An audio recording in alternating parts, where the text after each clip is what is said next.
kasama na nga natin ngayon ang ating Sinag player of the game, Andro Reques, who finished with 13 points and 6 rebounds. Una sa lahat, Kuya Andro, congratulations sa panalong ito.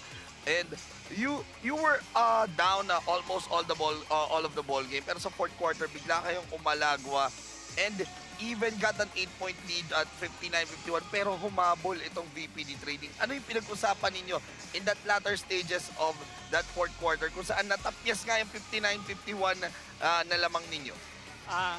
Ang bili lang sa amin ni Coach Hubert is stay focused kami, stay calm. Sabi nga, sayang yung 8 points na lamang namin. Narattle din kami sa pressure nila. Nagulat kami sa man-to-man defense nila. Yun lang, basta sabi sa amin ni Coach Hubert, stay focused, stay calm. Boss Ray? Yun, kanina nung magkita kami ng CR, sabi ko nga sa kanya, mag-3 points ka na para matapos na kaagad. Kasi alam naman natin, napaka-shooter ng mama na to. Tanong ko lang, yung mga shoot mo kanina, tapos yung mga supply mo, talagang nangihinayang ka dahil alam mo, shoot na yun eh. Pero sa pagod, sa pressure, ano na nagdala sa Excite team, lalo-lalo sa'yo, para makuha yung W na to? Yung pinupush talaga ako ng mga kakampi ko, mga teammate ko. Sinasabi nila sa akin na, sige, okay lang yan, sablay. Basta tira mo yun, tira mo, tiwala ka lang. Yung sinasabi sa akin ng mga teammate. Kaya malaking tulong sila, ang laki ng ambag nila sa panalong to, sa mga teammate ko. Galing. Oo, Andro, now you are now at 2 and 3 sa ating team standings, pero last 3 game days natin sa elimination round, sunod-sunod na magiging laro ninyo. Bibigyan na kita ng chance to greet every one of them at saka anyayahan mo na sila sa inyong susunod na laro kontra JJV Lucky Sun. Unang-una, salamat sa kanya, sa Diyos natin mapagmahal. Salamat sa lakas na binigay niya sa amin. Kahit sa ganitong edad, nakakatakbo pa kami. Wow. Okay.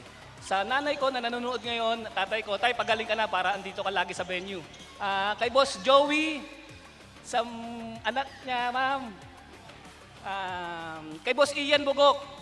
Boss Hubert, maraming salamat, Boss Hubert, sa patience niya, sa patience mo, Boss Hubert. At sa lahat ng mga gusto manood dito sa South, sa venue ba natin sana, sa Bukawi? Baka South tayo ulit kasi gagamitin nata yung ano. Bukawi. Oh. Inibitahan ko lahat ng mga fans ng Sinag Calibra 45 na pumunta rito. Laging maganda ang laro dito, exciting, hindi sayang ang panonood ninyo sa laro. Thank you, Coach. Thank you, Boss. Thank you. Okay, Ay, taka, yung baka magbagalit sa akin. Yung nag-iisa kong asawa, UJ Taek, mga anak ko, Queen, Hope, love you. Thank you, Coach. Thank you. Yan. Wow, Baka kailangan makalimot yun. baka malimot Oo. again, our Sinag player of the game, Andro Reques. And again,